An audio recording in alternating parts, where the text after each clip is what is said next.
నమస్తే, welcome to Suman TV. నేను మీ యామ్ని. మనకి ఆగస్టు 1 నుంచి 15వ తారీఖు వరకు అసలు 12 రాశుల వారికి మంచి చెడు ఏ విధంగా ఉంటుంది, ఈ విషయాలు మనకి తెలియచేయడానికి ప్రస్తుతం మనతో ఉన్నారు ప్రముఖ జ్యోతిష పండితులు బ్రహ్మశ్రీ నందిబట్ల శ్రీహరి శర్మ గారు ఉన్నారు. గురుగారితో మాట్లాడి ఆ విషయాల గురించి అడిగి తెలుసుకుందాం. నమస్కారం గురుగారు. వాగర్థావివ సంపృక్తౌ వాగర్థ ప్రతిపత్తయే జగతః పితరౌ వందే పార్వతీ పరమేశ్వరౌ.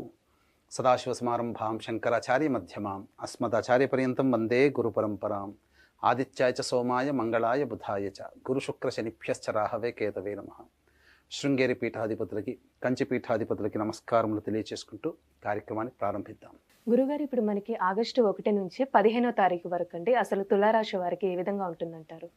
ఆగస్టు 1వ తారీఖు నుంచి 15వ తారీఖు వరకు తులారాశి వారికి ఏ విధంగా ఉండబోతుందో తెలుసుకునే ముందు గ్రహ సంచారం తెలుసుకుందాం. తులారాశి వారికి వ్యయమందు కేతు, షష్టమందు రాహు, పంచమందు శని వక్రీకరించి, మరియు అష్టమందు కుజ గురువుల యొక్క సంచారము, దశమస్థానమందు రవి, లాభస్థానమందు శుక్ర బుధుల యొక్క సంచార ప్రభావం వెరసి చూసుకున్నట్లయితే ఈ యొక్క తులారాశి వారికి శుభ అశుభ మిశ్రమ ఫలితాలు అనేటువంటివి ఉంటాయి. ముఖ్యంగా ప్రధానంగా ఎఫ్ఎంసీజీ మరియు ఫుడ్కి సంబంధించినటువంటి వ్యాపార రంగంలో ఉన్నటువంటి వారు, రియల్ ఎస్టేట్ రంగంలో ఉన్నటువంటి వారు, ఈ యొక్క రంగంలో ఉన్నటువంటి వారికి ప్రధానంగా వ్యాపార విస్తరణకు సంబంధించినటువంటి నిర్ణయాలు వాయిదా వేసుకోవడమే చాలా మేలనేటువంటి విషయాన్ని గమనించుకోవాలి. కొంతవరకు పెట్టుబడులు అనేటువంటివి పెట్టకపోవడమే చాలా మంచిది అనేటువంటి విషయాన్ని గమనించుకోవాలి. ఎందుకంటే అధిక ధన వ్యయం అయ్యేటువంటి అవకాశాలు గోచరమవుతున్నాయి. ముఖ్యంగా విద్యార్థులకి మంచి ప్రతిభ కలిగినటువంటి సీట్లు సంపాదించుకుంటారు, అనగా అనుకూలమైనటువంటి యూనివర్సిటీలో మీకు సీటు దొరుకుతుందని చెప్పవచ్చు. ఇక ముఖ్యంగా గమనించుకున్నట్లయితే వివాహాది శుభకార్యాలకు సంబంధించినటువంటి ప్రయత్నాలు శ్రమ పడితే తప్ప ఫలితాలు పొందలేనటువంటి పరిస్థితి. మీ యొక్క అభివృద్ధి అంటే ఏ విధంగానైనప్పటికీ కూడా మిమ్మల్ని చూసి అసూయపడే వ్యక్తులే మీ యొక్క వెంట ఎప్పుడూ ఉంటారనేటువంటి విషయాన్ని మీరు గమనించుకోవాలి.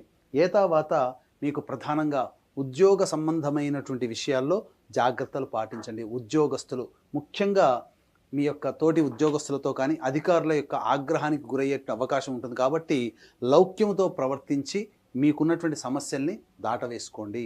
ఎందుకనంటే ఇక్కడ ప్రధానంగా కొంత ఆందోళనకరమైనటువంటి జీవితం ఉద్యోగార్థులకి ఉంటుందని చెప్పవచ్చు. ఏతావాత శుభ అశుభ మిశ్రమ ఫలితాలు ఈ యొక్క తులారాశి వారికి ఉంటాయని చెప్పవచ్చు. ఇక గమనించుకున్నట్లయితే దైవానుగ్రహాన్ని సూచించే గ్రహం యొక్క అనుగ్రహం లేకపోవడం, అలాగే గ్రహ సంచారం కూడా సామాన్యంగా ఉండడం, ఈ కారణం చేత కొంతవరకు మీకు కొన్ని సమస్యలు తెచ్చిపెడుతుందని చెప్పవచ్చు.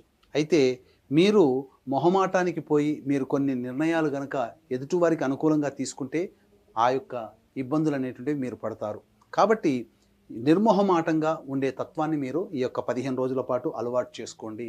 ముఖ్యంగా మీ వల్ల ఇతరులు లాభపడతారు తప్ప మీకు అవసరం వచ్చినప్పుడు సహాయ సహకారం అందించే వ్యక్తులు మీకు గోచరం అవ్వరు. కాబట్టి స్వయం కృషితో మీ మీద నమ్మకంతోనే మీరు పని చేసుకుంటేనే ఈ తులారాశి వారికి ఆగస్టు 1వ తారీఖు నుంచి 15వ తారీఖు వరకు అన్నింటా విజయాన్ని పొందుతారని చెప్పవచ్చు. అయితే ఏ మనిషికైనప్పటికీ కూడాను ప్రధానంగా 75% సమస్యలు ధనం వల్ల వస్తాయి.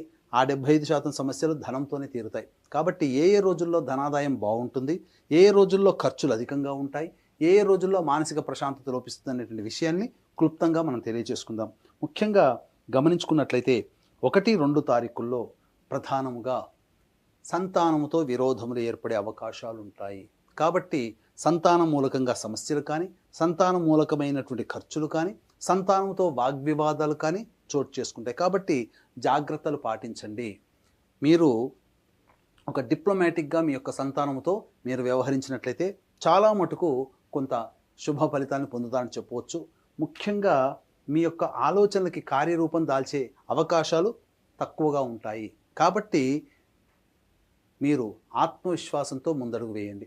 ఇక గమనించుకున్నట్లయితే ప్రధానంగా 3-4 తారీఖుల్లో మీరు చేపట్టినటువంటి వృత్తి ఉద్యోగాల్లో మీ యొక్క పనులకు తగ్గట్టుగా రాణింపు అనేటువంటిది ఉంటుంది. మీ పేరు ప్రఖ్యాతులు పెరుగుతాయి. అనుకున్నటువంటి పనులు సకాలంలో పూర్తి చేసుకోగలిగేటువంటి యొక్క తత్వము ఈ 3-4 తారీఖుల్లో మీకు గోచరం అవుతుంది. అలాగే మీరు అనుకున్నటువంటి విధంగా మీరు పనులు పూర్తి చేసుకోవడం ద్వారా ఆత్మవిశ్వాసంతో ముందడుగు వేస్తారు. ఇక 5, 6, 7 తారీఖుల్లో చేపట్టినటువంటి కార్యక్రమాల ద్వారా కావచ్చు, లేదా చేస్తున్నటువంటి వృత్తి ఉద్యోగ వ్యాపారాలు, చిరు వ్యాపారాలు, చేతి వృత్తి వ్యాపారాల వల్ల కావచ్చు, ఎవరికైనప్పటికీ కూడాను అధిక ధనప్రాప్తి కలిగేటువంటి అవకాశాలు గోచరమవుతున్నాయని చెప్పవచ్చు. ఇక 8, 9, 10 తారీఖులో కనుక గమనించుకుంటే మానసికమైనటువంటి ప్రశాంతత లోపిస్తుంది. ఏ పని చేయాలన్నా కానీ ఆందోళనగా ఉంటుంది. అలాగే వృధా కాలయాపన, అధిక ధన వ్యయం, ఖర్చు అధికంగా అవుతుంది. కాబట్టి జాగ్రత్తలు పాటించండి. 8, 9, 10 తారీఖుల్లో మీరు ఇంతకుముందు ప్లాన్ చేసుకున్నటువంటి ప్రకారం ఆ రోజుల్లో ఖర్చు పెట్టాలనుకుంటే ఆ యొక్క ఖర్చుని తగ్గించుకోవడమో లేదా ఆ ఖర్చుని వాయిదా వేసుకోవడమో మేలని గమనించాలి. ఎందుకంటే ఆకస్మికంగా అన్ఎక్స్పెక్టెడ్గా 8, 9, 10 తారీఖుల్లో మీకు ఖర్చులు పెరుగుతాయి. కాబట్టి దాన్ని దృష్టిలో పెట్టుకొని మీ యొక్క డేట్స్ ప్లాన్ అనేటువంటిది చేసుకోండి. ఇక 11, 12 తారీఖుల్లో కనుక చూసుకున్నట్లయితే చాలా మటుకు ఇప్పటి వరకు గత 10 రోజుల్లో ఏర్పడినటువంటి ఇబ్బందుల నుంచి కొంత పనులు పూర్తి అవ్వడం లేదా ఒక పని పూర్తి చేయడం ద్వారా సంతోషకరమైనటువంటి పరిస్థితిని మీరు పొందుతారని చెప్పవచ్చు. ముఖ్యంగా ఎన్నాళ్ళ నుంచో పెండింగ్లో ఉన్నటువంటి పనులన్నిటికీ కూడాను పూర్తి చేసుకోగలుగుతారు. ఏదైనా ఒక బాధ్యతగా ఒక రెస్పాన్సిబుల్ తీర్చుకున్నాననే ఒక సంతోషంతో 11, 12 తారీఖుల్లో మీరు ఉంటారని చెప్పవచ్చు. ఇక 13, 14, 15 తారీఖుల్లో కనుక గమనించుకున్నట్లయితే ప్రధానంగా ఈ యొక్క వృత్తి ఉద్యోగాదులలో మీకు కొంత ఇబ్బందికరంగా ఉంటుంది. ధన వ్యయం అధికంగా ఉంటుంది. మీరు చేపట్టినటువంటి పనులలో మీరు అనుకున్నది ఒకటవుతే జరిగేది ఇంకొకటిగా ఉంటుంది. మానసికమైన ప్రశాంతత లోపిస్తుంది. ముఖ్యంగా కుటుంబ సభ్యులతో వాగ్వివాదాలు చోటు చేసుకుంటాయి. కాబట్టి జాగ్రత్తలు పాటించండి.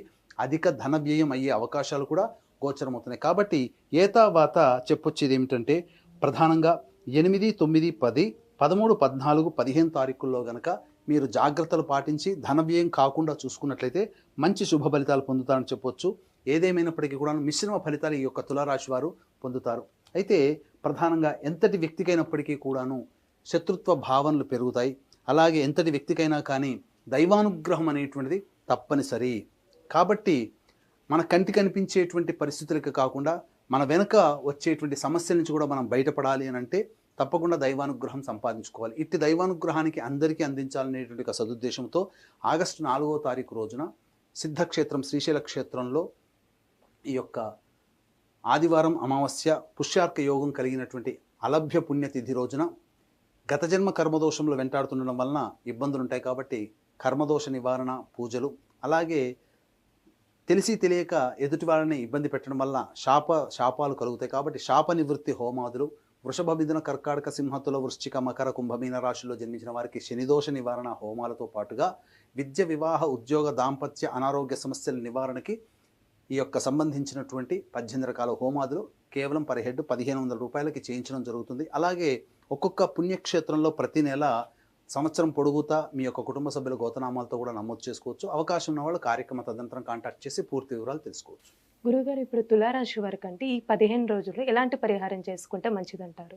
ఈ తులారాశి వారు ప్రధానంగా ప్రతిరోజు సంధ్యా సమయంలో తులసి చెట్టు దగ్గర ఆవు నెయ్యితో దీపారాధన చేసి లక్ష్మీ అష్టోత్తరం 3 సార్లు పారాయణం చేయండి. ఈ విధంగా ఒక 5 రోజుల పాటు చేయండి. తప్పకుండా 1 నుంచి 15వ తారీఖు రోజున వచ్చేటువంటి సమస్యలన్నీ కూడాను చాలా మటుకు తగ్గుముఖం పడతాయి. ఇంకా సమస్యలు పెరగడమే తప్ప తగ్గుముఖం పట్టలేదు అని అంటే మీ యొక్క జన్మ జాతకంలో నడిచేటువంటి గ్రహ దశల యొక్క ప్రభావం.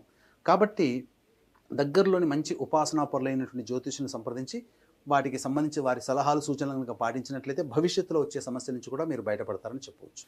గురుగారు, ఇప్పుడు ఆగస్టు 1 నుంచి 15 వరకు అసలు తులారాశి వారికి ఏ విధంగా ఉంటుంది, ఎలాంటి పరిహారం చేసుకోవాలి, ఈ విషయాలు మాకు తెలియజేసినందుకు ధన్యవాదాలండి. సర్వం శ్రీ ఉమామహేశ్వర పరబ్రహ్మార్పణమస్తు.